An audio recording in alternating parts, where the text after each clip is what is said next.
Leon Jones says there's a whole shelf of cremated remains in his records department on Riverside Drive, and those are just the ones he's been able to pick up. He says there are more where that came from. The push of a button, a friendly greeting,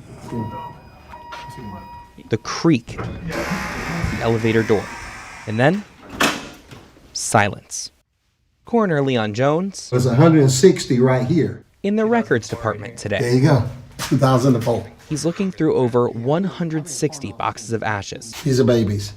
All of them unclaimed. Regardless of whether they are homeless, regardless of whether they found dead in the car, they still are someone's loved ones. But those loved ones, Jones says, haven't picked them up.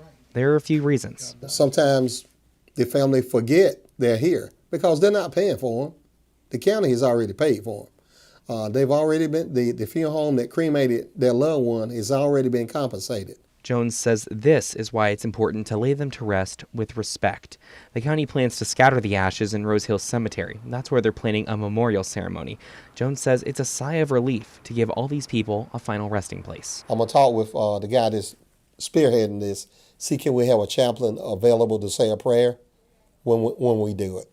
And I think that would be the best thing to do. Now, Jones says there's no date yet for that memorial ceremony, but he says it's likely they'll have to have a second one for the remains he hasn't had the chance to pick up yet. In Macon, Anthony Montalto, 13 WMAZ News.